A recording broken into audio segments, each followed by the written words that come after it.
Allez. Sarah, tu sais, il faut que tu te regardes toi, c'est mieux. On peut même, sinon après si ça tu regardes. D'accord. Waouh. Merci mesdames. Comme tu es. Les filles, on est live, donc on va vous demander de mettre vos téléphones en silencieux. Merci beaucoup, comme ça on commence un cours. Je vous avertis, je viens de revenir du Friendship Circle et ce que j'ai vu ce soir, ça m'a inspiré. Ça veut dire que je suis là, tout feu, tout flamme. La personne, le keynote, le Friendship Circle, c'est une organisation qui s'occupe des enfants qui ont, comme on appelle en anglais, des special needs, qui ont des besoins spéciaux. Donc des enfants qui sont autistes, des enfants qui sont sur le spectrum, toutes les sortes d'enfants. Et la personne qui a parlé le plus, celui qui était comment on dit ça en français, le speaker principal, c'était un petit nain qui avait 19 ans. Il n'était pas plus grand que ça. Un nain qui avait 19 ans, il a dit qu'il y a moins de 100 personnes comme lui dans le monde. C'est tellement rare ce qu'il a. Et toute son idée, elle était quoi? Elle était de sourire à la vie. Elle était d'être content de ce qu'on a. Et moi, je pensais à ce que j'ai préparé pour parler ce soir et je disais, mais c'est pas possible. Plein de choses qu'il disait, je disais, mais c'est dans la Torah ce qu'il dit, mais c'est trop beau. Et mais ça inspirait de voir cette petite personne. Mais il fallait vraiment que je me mette comme ça pour le voir, tellement il était petit. Mais il parlait avec une passion, un sourire, un amour. Et ça vous fait réaliser que dans la vie, c'est pas la taille qui compte. C'est le cas de le dire.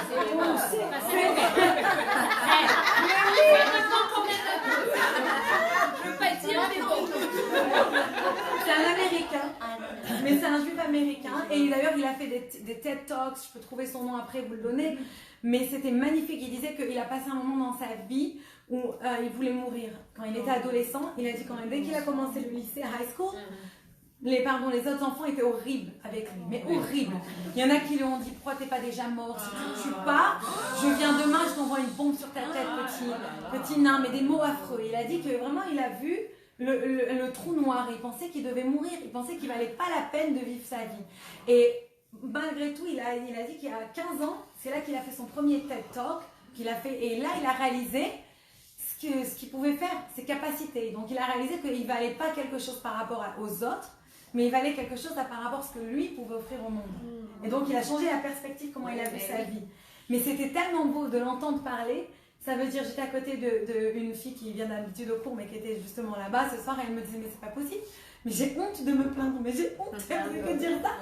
Et c'est vrai, dans la vie, il faut regarder tout ce qu'on a. Et vous allez voir que c'est vraiment un peu le sujet. Mais demain soir, c'est un jour très très spécial. Demain soir, c'est Lag BaOmer et la Hiloula de Rabbi Shimon Bar Yochai.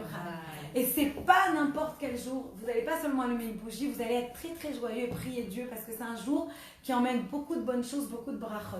D'ailleurs, je voudrais commencer ce cours. J'ai une amie à moi, son mari se fait opérer maintenant pendant qu'on parle en France, une très grave opération. Qu'Akadosh Baruch Hu donne une fois Shlemar et Nefesh et Bouf. Les Aaron, Ben, et mince, c'est sur mon téléphone. Bon, mais on pense à lui et quand je terminerai le cours. Ben, Sarah, ouais, on fera un. J'ai un blanc là sur son nom. Mais on fera un télim pour lui, ça ne vous dérange pas à la fin du cours parce qu'il est maintenant sur la table d'opération. Et ça, vraiment, si Dieu veut que tout se passe bien et qu'il revienne très vite à ses enfants et à sa femme. Dans le Midrash Rabbah, je voudrais commencer par cette histoire que vous connaissez tous, mais peut-être ce soir vous pouvez trouver une autre explication. Dans le Midrash Rabbah, on raconte, c'est une explication sur plusieurs textes sacrés de la Torah. Et sur le texte de Shir HaShirim, sur la phrase Nagila Venismecha Bar, on doit tous se réjouir, le Midrash nous raconte une histoire avec justement Rabbi Shimon Bar Yochai, notre fameux Rabbi Shimon Bar Yochai qui va faire sa Hiloula demain soir. L'histoire, vous la connaissez, la plupart d'entre vous, je suis sûre. Il y avait un jour un couple qui n'arrivait pas à avoir d'enfants. Impossible. Des années passent, ils n'arrivent pas à avoir d'enfants. Ils vont voir Rabbi Shimon Bar Yochai et disent Rabbi, s'il vous plaît, on ne peut pas avoir d'enfants. On a décidé maintenant de divorcer. Parce qu'il y a certaines lois, ils se sont parlé entre eux, ils ont laissé divorcer, ils ne peuvent pas avoir d'enfants ensemble. La femme, elle lui a dit, écoute, va te trouver une autre femme qui va pouvoir te donner des enfants, et chacun, il va reprendre sa vie, et au moins, tu as une descendance. Et ils vont voir Rabbi Shimon Bar Yochai, et qu'est-ce qu'il leur répond? Il leur répond, vous voulez divorcer? comment vous vous êtes mariés? Alors il dit, on a fait la fête, il y avait le DJ, il y avait les paillettes, il y avait tout le dance floor. Il dit, vous faites pareil pour divorcer. Vous allez divorcer avec la fête. Allez-y, amenez la musique, invitez tous les invités que vous avez au mariage, faites la teuf, à fond, la partie. Et c'est ce qu'ils font, ils écoutent le rabbin. Et voilà qu'ils font la fête et tout. Et la femme, elle donne à boire du vin à son mari, de l'alcool, il boit. Et à la fin, il est complètement saoul, il appelle sa femme et dit, mon amour, viens ici, mon amour, ma chérie, ma vie, mes yeux, viens là, écoute-moi. Demain, on va divorcer, mais je ne veux pas te laisser sans rien. C'était un bon Marocain, un bon mec. Il faisait Coco, il a dit, je ne veux pas te laisser sans rien, viens. Ce que tu aimes le plus dans la maison, tu le prends. Il est à toi. Il est à toi, mon amour, ma vie. Le lendemain, il se réveille, il regarde autour de lui, il ne comprend pas. Il dit, où je suis? Jusqu'à ce qu'il réalise qu'il est dans la maison de ses beaux-parents. Oh my God, c'est ce qu'elle a pris. Il dit, Lila, qu'est-ce que je fais là? Il se tourne, il se rejette, il voit la tête de sa femme devant lui quand il émerge. Il dit, qu'est-ce que tu fais? Il dit, qu'est-ce que je fais là? Et lui dit, mon amour, tu m'as dit de prendre ce que j'aimais le plus. Je t'ai pris à toi. Oh. Alors, ils sont dans un problème là, qu'est-ce qu'ils font? Ils repartent chez Rabbi Shimon Bar Yochai. Ils arrivent devant Rabbi Shimon Bar Yochai, ils lui racontent l'histoire. Rabbi Shimon Bar Yochai fait, maintenant, c'est le moment de prier. Et il prie Rabbi Shimon Bar Yochai pour eux. Et dans la même année, ils ont un enfant. Première question. Mais si Rabbi Shimon Bar Yochai, il a dit maintenant c'est le temps de prier. Qu'est-ce que tu as besoin de les envoyer faire la fête pour divorcer? Prie. Elle a déjà prié la veille. Et ils ont eu un enfant. Qu'est-ce qu'ils ont besoin d'aller fêter leur divorce pour revenir se voir? Ah, maintenant c'est le moment de prier. Qu'est-ce qu'ils ont besoin de faire le tralouet comme ça, l'aller-retour? C'est vrai. Une autre question peut se poser. Même si c'est le divorce des fois, c'est malheureusement quelque chose qui est nécessaire. Mais est-ce que ça veut dire pour autant qu'il faut faire la fête quand on divorce? C'est comme si que Dieu protège quelqu'un, il a besoin de faire une chimiothérapie. C'est malheureusement nécessaire, mais est-ce qu'il faut faire la fête? Pas besoin. Quelqu'un il a besoin de se faire amputer un pied, ça lui sauve la vie. Bravo, ça sauve la vie, mais est-ce qu'il a besoin de faire la fête? Bon, ça vient. Et la fête, c'est quand même quelque chose de très spécial, de très spécifique. Qu'est-ce qui les a envoyés faire la fête? Qu'est-ce que c'est cette idée? Oui, il paraît que c'est une âme. Quand il y a un petit pavillon qui se... Ma mère, elle dit toujours ça. Et ce qui est beau, c'est le Midrash. Il raconte cette histoire, le Midrash, et il ajoute une phrase. Il dit maintenant, de cette histoire, qu'est-ce qu'on apprend? De la même manière, on voit l'amour qu'une femme elle peut donner à son mari et les miracles que ça engendre. De la même manière, comment la relation entre les Juifs, comment ils peuvent aimer Dieu, et quand ils aiment Dieu comme ça, sans limite, eh ben, les miracles que ça engendre aussi dans leur vie à eux. Voilà la conclusion du miracle. Alors on essaye de comprendre. Qu'est-ce que ça veut dire toute cette histoire? C'est vrai, vous avez sûrement déjà entendu cette histoire, mais qu'est-ce qu'elle veut dire? Qu'est-ce que cette histoire, la divorce, marie-toi, fais la fête? C'est ça qu'on va essayer de comprendre. Première chose, le Rabbi Shimon Bar Yochai, quand il a vu ce couple qui est venu le voir, il a vu que ce couple, il était bloqué. Il était bloqué. C'était quoi le blocage? Pour ce couple, leur but dans la vie, c'était à ce moment-là d'avoir des enfants. Et des fois, pour certaines personnes, s'ils n'ont pas d'enfants, ils sentent qu'ils valent rien. Que leur vie, elle vaut rien. Vous connaissez des gens qui n'ont malheureusement pas pu avoir d'enfants. Ils sentent que leur vie ne vaut rien. Quand Rabbi Shimon Bar Yochai, il a vu ça, il a compris qu'il y avait un problème dans ce monde. On ne se marie pas pour avoir des enfants. Avoir des enfants, c'est un miracle. Bien sûr, ça vient, c'est un fruit de cet amour qu'on en a à son conjoint. Mais ce n'est pas la raison pourquoi se marier. Il y a des gens, ils vivent toute leur vie pour leurs enfants. Et quand c'est vous allez commencer à vivre pour vous? Bientôt. Elle a préparé ta vie, elle est sympa, elle a tout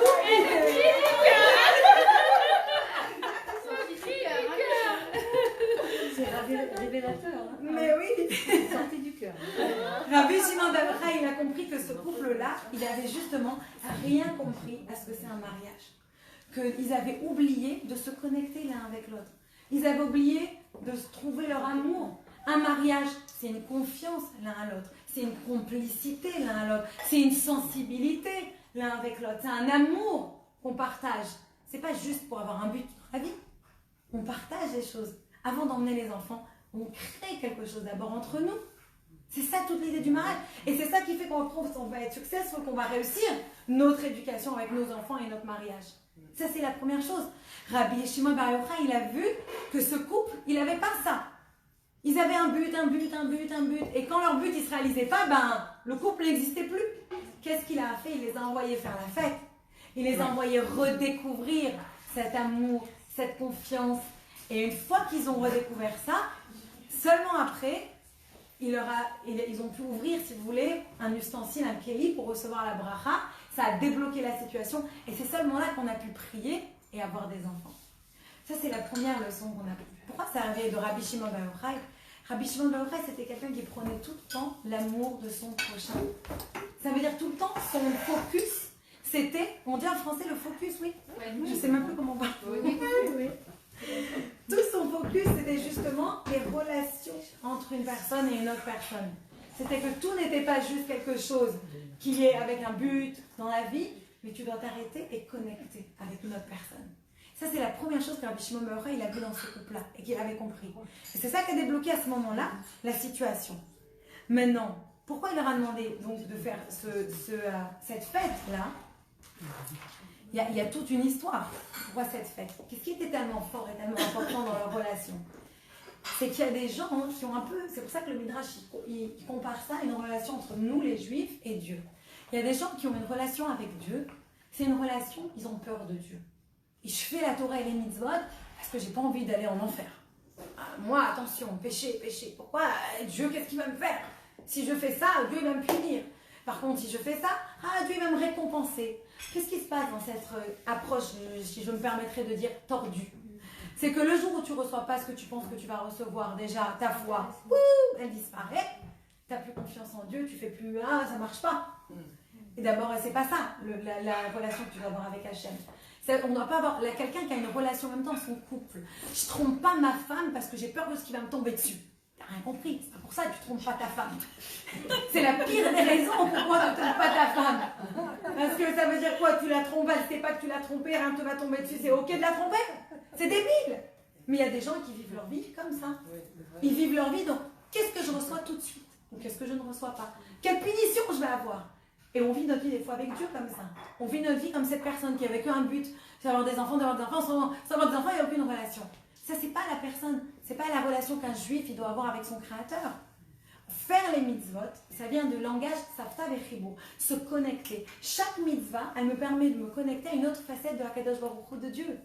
Donc en fait, chaque mitzvah que je fais, je me connecte à Dieu, j'ai une relation avec Dieu. Je construis mon amour avec Dieu, je construis ma confiance avec Dieu. C'est ça de faire les mitzvot. Je ne fais pas ma religion pour recevoir des récompenses et attention à la punition, mais pas du tout. Je fais ma religion parce que je me connecte à Dieu. Je me connecte à quelque chose qui me dépasse, qui est éternel, qui est plus grand que moi, plus puissant que moi. Quelque chose qui va m'élever. C'est ça toute l'idée de se connecter à Kadosh Baruch Hu. C'est pas juste là, j'ai peur, qu'est-ce qu'il va me faire, qu'est-ce qu'il va pas me faire. Et j'ai peur de ci, j'ai peur de ça. Il y a une femme, j'ai lu ça dans le magazine de de Bina, pardon. Elle lisait ça. Parce qu'il y a des gens, des fois, comme ce couple-là, qui ont eu besoin de se séparer pour mieux se retrouver. Et c'est vrai, des fois, on voit même ça dans la vie. Il y a des gens qui ont besoin de se reculer un petit peu pour mieux revenir dans la religion, mais cette fois avec une conscience, avec une compréhension. Ils le font de la meilleure manière. Il y avait cet article que j'ai lu, c'était une vraie histoire. C'est une psychologue qui écrit les articles des clients qui viennent la voir. Bien sûr, il n'y a pas de nom, il n'y a pas de détails qui identifient, c'est juste pour raconter des histoires. Et elle raconte qu'une femme, elle est venue la voir, elle ne pouvait plus supporter son mari. Maintenant, la femme, elle avait peut-être 60 ans. Donc, ça faisait 40 ans qu'elle était mariée avec lui, mais elle ne pouvait plus le voir. Elle arrive devant ça arrive beaucoup plus que vous ne pensez. Elle arrive sur le fauteuil de la psy, et la psy, elle lui dit, mais qu'est-ce qui se passe?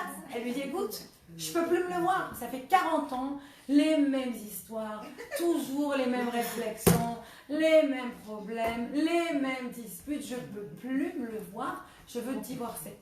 Mais le badin, ils m'ont envoyé, je suis la psy avant de divorcer, je vais faire une petite séance.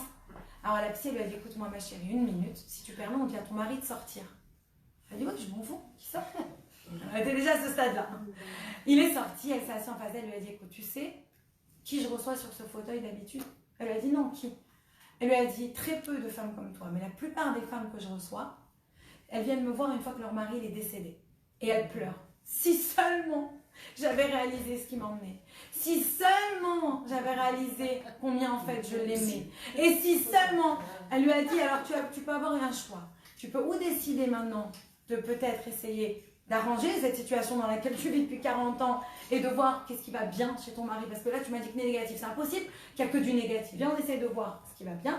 Bien sûr, je ne suis pas en train de parler de relations abusives ou des femmes qui sont frappées, d'accord? Je parle d'une relation normale avec des problèmes normaux et des choses normales. On est bien d'accord, on reste dans le domaine du normal.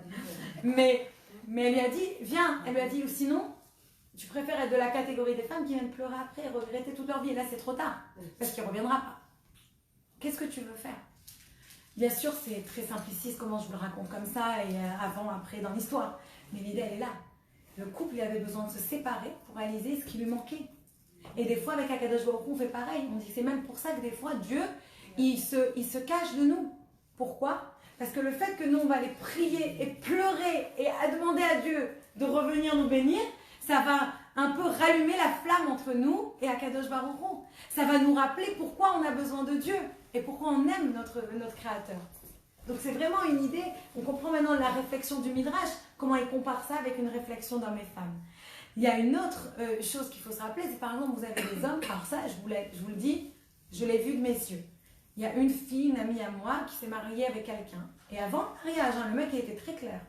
Il a dit, il était déjà divorcé avec 3 enfants.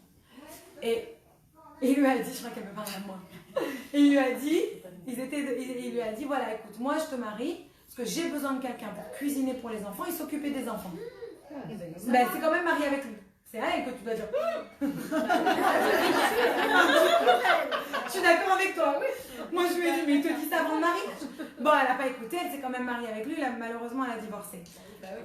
Mais ceci dit, il y a des maris qui ne le disent pas, mais c'est comme ça que ça se passe. Oui, voilà, on revient à l'idée. On ne se marie. Si tu te maries parce que ta femme elle doit te cuisiner et que tes affaires elles doivent être repassées, t'as rien compris au mariage. C'est pas ça un mariage. C'est pas ça. Un mariage, on se marie pas pour ça, c'est pas la fin du monde. Il y en a un qui a dit à Rabbi Jacobson, il lui a dit, ma mère, c'était une mère horrible. Parce que jamais elle nous donnait à manger, elle nous donnait toujours les restes. Il lui a dit, mais pour y avoir des restes, fallait bien qu'elle cuisinait. Alors là, tu te rappelles, mais les restes, c'est quand même du manger. Et tu vois que ça, mais tu vois pas le travail de ta mère derrière. Des fois, on choisit de se rappeler que du mauvais, négatif du mauvais. Alors qu'est-ce qu'on a besoin? On a besoin un peu de prendre du recul. Et après, on revient avec les idées bien en place. C'est ça qui est dans cette histoire, c'est l'enseignement de cette histoire. Et ça, encore une fois, ça va aussi dans notre relation avec Akadosh Baruch Hu, avec Dieu. Maintenant, on peut aller encore plus loin. On peut aller dans une autre idée. Comment on arrive à être quelqu'un qui voit le bien? Rachel Imenu, notre Rachel de Abraham, Yitzhak, Jacob, une des matriarches, elle n'arrivait pas à avoir d'enfants. Sa sœur, elle a eu des enfants. Sa servante, elle a eu des enfants. La servante de sa sœur, elle a eu des enfants. Et la pauvre Rachel était encore stérile. D'ailleurs, Rabbi Shimon ben Yochai, c'est un grand sadique pour la stérilité, pour avoir des enfants. Il y a beaucoup de gens qui vont le voir et qui tombent enceintes. C'est une fête, si vous connaissez quelqu'un qui ne peut pas avoir d'enfant, dites-leur d'allumer une bougie, de prier. C'est vraiment une fête propice. Rachel, elle n'arrivait pas à avoir d'enfants. Elle pleurait, elle a dit à son mari Jacob, elle lui a dit, si j'ai pas d'enfant, c'est comme si je suis morte. Ça veut dire à quel point, pour elle, sans enfant, elle se sentait qu'elle n'existait pas. Parce qu'on a expliqué que c'est pas une bonne chose, on a compris ça. On ne peut pas bien ça. Ah bah... T'as la tête un peu pourrie. Oui, exact. J'ai la tête un peu pourrie. Donc, Ah, on peut faire des choses comme ça, d'accord. C'est mieux. merci. Je vous adore. Donc qu'est-ce qu'elle a fait Rachel? Elle dit à Jacob, je t'en supplie, prie pour moi, sinon c'est comme si je suis morte, j'existe pas sans enfant. Il prie pour elle, elle tombe enceinte. Comment elle appelle son enfant? Yosef. Pourquoi? Rachel explique. Que ça veut dire Yosef? Parce que Dieu m'a enlevé ma honte. Quel rapport? Tu as attendu pendant des années des enfants. Et tu dis merci parce que Dieu m'a enlevé ma honte. C'est ça que tu dis? D'abord, quelle honte t'as eu que t'as pas eu d'enfant?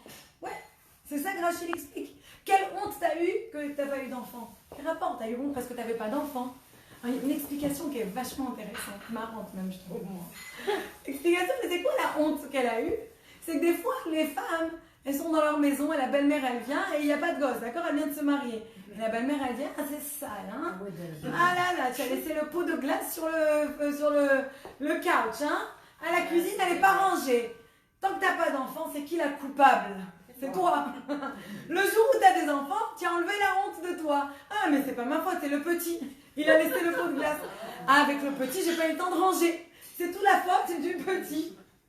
Donc en fait, il y a une explication qui dit pourquoi elle a dit ça, Rachel, c'est quoi cette honte? À partir du moment où on va plus me pointer du doigt, on va dire c'est le petit.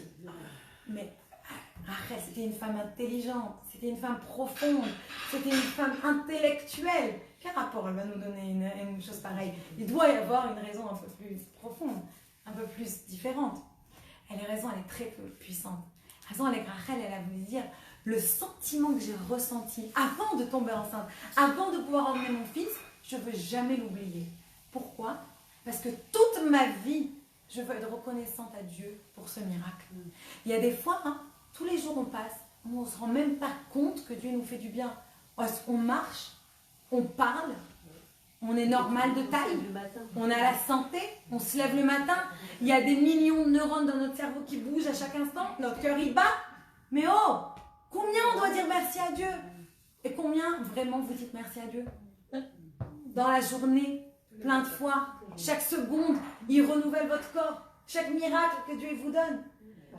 En général, c'est très facile d'oublier le bien. On se rappelle de Dieu quand ça ne va pas. Ah, là, on pleure, on crie, on fait des hymnes, et Dieu, et la mitzvah, et j'allume la bougie, je me couvre la tête, et please Dieu. Le jour où tout va bien, allez, c'est tout est fini, on enlève, c'est fini, c'est vrai ou pas vrai? La plupart de nous, on oublie.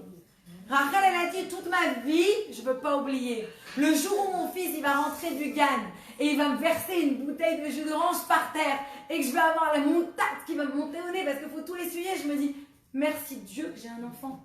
Il y en a qui n'ont même pas le caca par terre, ils ne peuvent même pas l'essuyer. Le jour où mon mari m'énerve, et il me tape sur le système, pause, respire, merci Dieu, j'ai un mari. Rabbi Jacobson, il raconte qu'une femme, elle est venue le voir, elle lui a dit, je ne supporte pas mon mari, je déteste mon mari. Elle lui a dit, pourquoi? Elle a dit, chaque soir, il m'appelle, il me dit, mon amour, dans 3 minutes, je rentre du travail. Et il rentre 3 heures après. Elle a dit, je le déteste, je veux divorcer. Il lui a dit, madame, excusez-moi, déjà il faut comprendre une chose, quand le mari vous appelle, il vous dit, dans 3 minutes, je ne peux pas, ça veut dire que dans 3 heures, il commence à réfléchir à quelle heure il va partir du bureau. Déjà, accepte ça.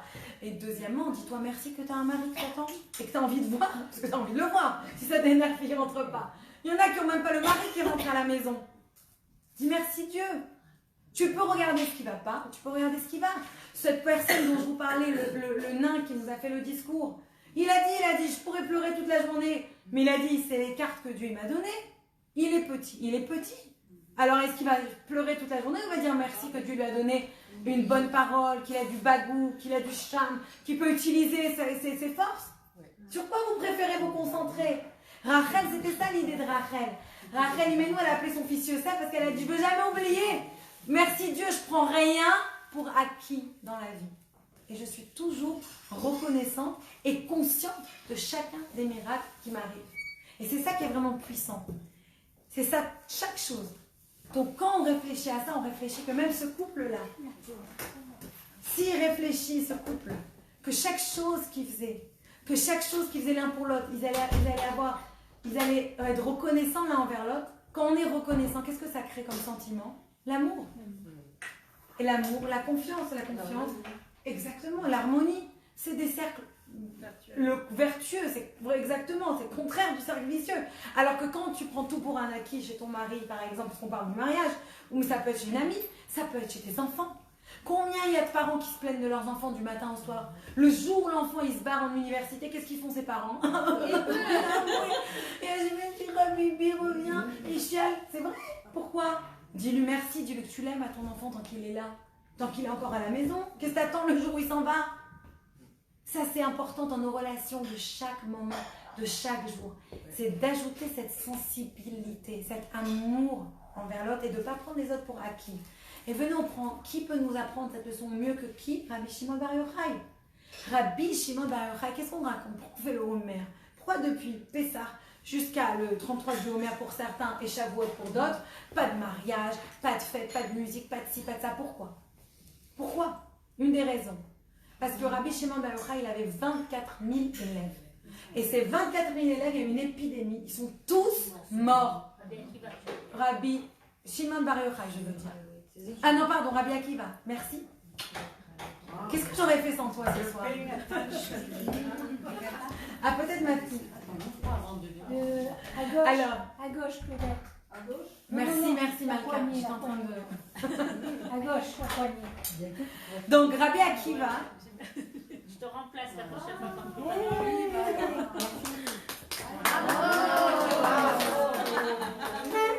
Elle aime ça, elle.